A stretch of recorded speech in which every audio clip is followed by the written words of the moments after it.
Revisionist history. I don't abide by it. You know what's interesting is right now there's this whole thing that's going on with that hockey guy. He didn't think Pettersson was very good. Look at the live draft reaction to when they got Pettersson. Yeah, we had drafted Ulevy the year before and Virtanen the year before that. So I'm a little bit gun shy when you draft a guy who is Swedish, skinny, and they're talking about how it's going to take him a while to be NHL ready. And not only that, but he wasn't rated that highly. And there's a point that I'm going to come to with this as well. Let us discuss rankings at the time. June 19th, Bob McKenzie put out his rankings on TSN.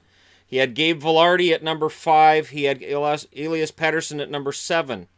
For anybody, and I've seen this, yeah, Vilardi hasn't even made the Kings. Yeah, because of a back problem. He's skating with the team. Coach John Stevens, before his firing, said that Vilardi's very smart, sees the puck, sees the ice very well, and he's working as hard as he can to get back on the ice. Vilardi is still considered a blue chip prospect. Corey Pronman of ESPN had Pettersson at... Where is he on this list? Is he even on here? Vilardi was at number 3. Pettersson, he didn't have in his first round. He did have Costin at number 9. Heiskanen at number 8. NACS on Leafs Hub, June 19th, same day as ESPN, had Elias Pettersson at 15, right after Callan Foote, right after Paling. Vesalainen, Haig, Liljegren, Rasmussen, Middlestad, Suzuki. Oh, look, Vilardi he had at 3. Gabe Vilardi was number 3 on Ryan Kennedy's list on the Hockey News as well. Elias Pettersson was at 9. The draft analyst had Pettersson at 7, and they had he's on here. They had Vilardi at 11, so they had him ahead of him. However, they had Tolvanen at 6, they had Tippett at 5, Makar at 4, Heischer at 3, they had Nolan Patrick at 1, and Middlestad at 2. Hockey prospect. This is the point I'm trying to make. So I did the video a couple days ago where I talked about current prospects and guys who are up and coming. HockeyProspect.com has guys in the building. And they are basically a group of scouts, and here's what they think. They had Pettersson at 5. They had Vilardi at 7. They had Glass at 6. Makar at 4. Heiskanen at 3. Patrick at 2. Heischer at 1. And they put out their draft ranking on June 8th. They ended up being extremely accurate. And those are the guys I'm now going through for my prospect news. And when it comes to the rankings time of the year where we're looking at the draft, that's who I'm using as my main source. Craig Button of TSN had Makar at 3. He had Vilardi at 6. He had Pettersson at 8. He had Pettersson at 8 behind Nakash. Dauber Prospects, June 7th, same day as Craig Button. They released their prospects. They had Vilardi at 7. They had Pettersson. I am looking for Pettersson. Pettersson at 8th. They had Pettersson right behind Vilardi. ISS Hockey, so the International Scouting Service, June 6th released their rankings. They had Vilardi at number 3. They had Pettersson at... Again, I am looking really hard for Pettersson. They had Elias Pettersson at 20.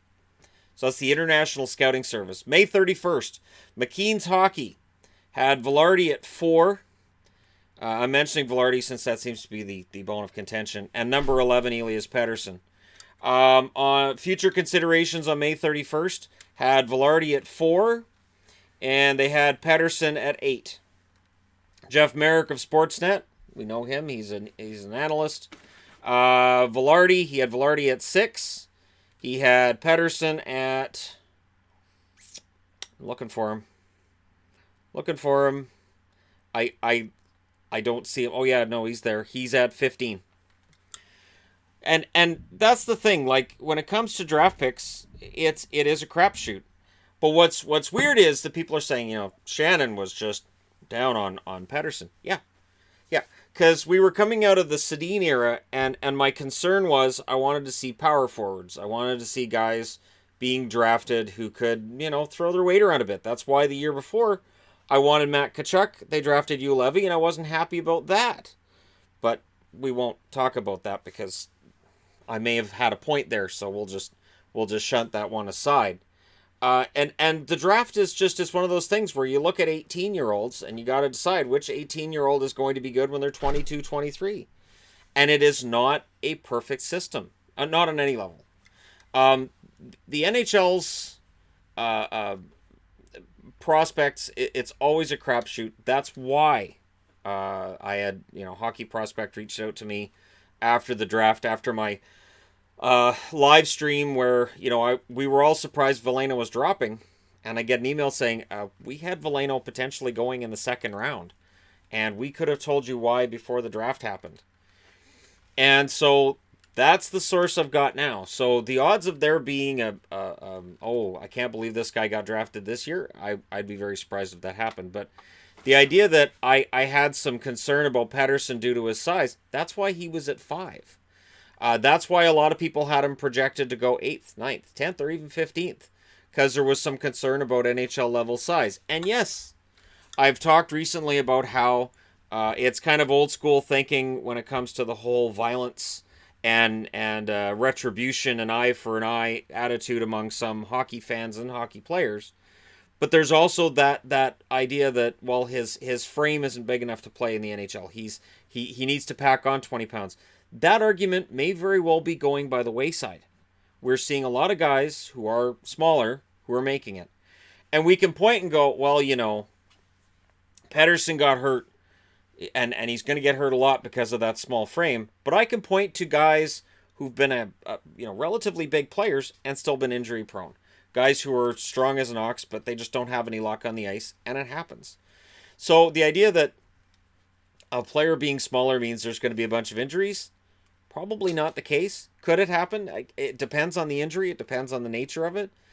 But my concern at the time was that the Canucks were going with the finesse, the skill, a guy who projected as probably being at least a couple years out, rather than a guy in Vilardi that a lot of people thought really highly of at the time. And I am still on the Vilardi train.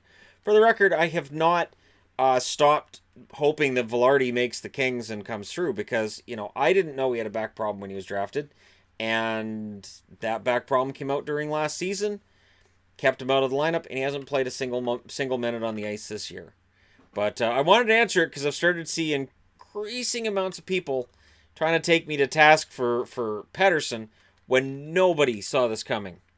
Nobody. And the hype for Pettersson didn't hit until late last season when he started threatening records of Forsberg and Kent Nilsson. That's when people were like, wait, this kid's actually really, really good. And Benning gets full credit for that because he was not projected to go that high other than by Hockey Prospect. So when you look at the information I had in my last prospect video, that's where that comes from. That's why I'm going through these guys. And could you end up seeing me again going, oh, the Canucks shouldn't have drafted this guy? Yeah, I'll have more information before it happens, but yeah, it could happen. It doesn't necessarily mean that I'm right or I'm wrong in the moment.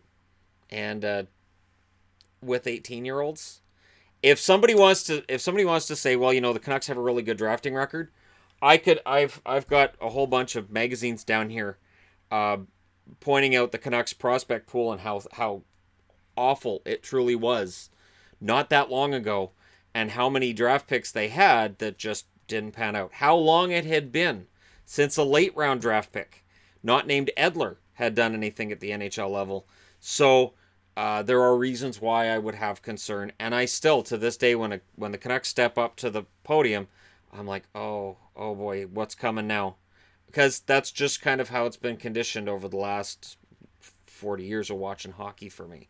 Through numerous GMs, it hasn't mattered about the GMs. And again, because Virtanen, a couple years prior, and Ulevy the year before, and then Pettersson, he drafted a guy who was projected to go later, it made me nervous.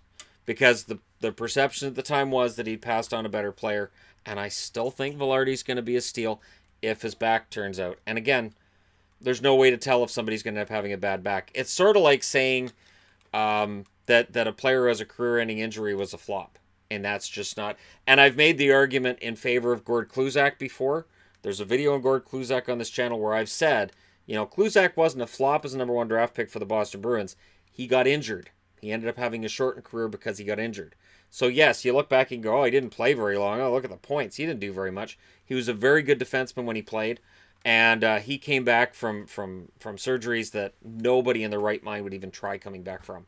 And I kind of said Gore Kluzak's crazy there, didn't I? Yeah, no. I'll stand by that. And it is that attitude and that gumption that made him a number 1 overall draft pick. And in the end, all people remember is, oh well, he was a flop or he was a failure. I don't look at prospects that end up with injury problems and say he's a flop or a failure. A good example of that with the Oilers, Tyler Benson, injury problems held him back, so he probably would have been at the NHL level now if it wasn't for injury. And a good example of that from Vancouver, Jan Sauve was never quite the same after getting hit by a car, which is dramatic. But again, people look back at Sauve and they go, "Oh, the guy, he was a flop. He's another one of those flops." Getting hit by a car changed his whole everything. He wasn't the same after that. So I never labeled him a flop, and when I would play NHL games, I'd pick him up, and I'd feel good about the fact he'd develop in the game, even if in real life it didn't quite work out for him. And I would always up his projected potential just a little bit, just because I felt bad that a promising career had been shut down. Because Sauve early on was a pretty solid defenseman, but that's not what gets remembered. All right. So there you go. My answer to the memes that have started, the songs that have started, the everything that has started regarding my concerns.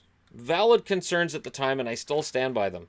I think the Canucks need more toughness in that lineup, a little bit more sandpaper than what they have, and if they had Tkachuk out there on the ice right now, I think they would be much closer to being not just a playoff team, but a team you might not want to play in the playoffs.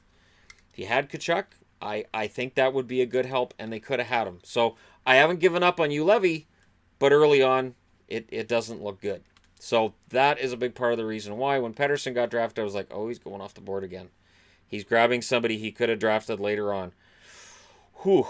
So I was concerned. But there you go. Let me know your thoughts in the comment section below as always. Don't forget to hit like and subscribe if you're browsing your way through. You just happened upon this video. Thank you guys so much for watching. I'll talk to you again soon.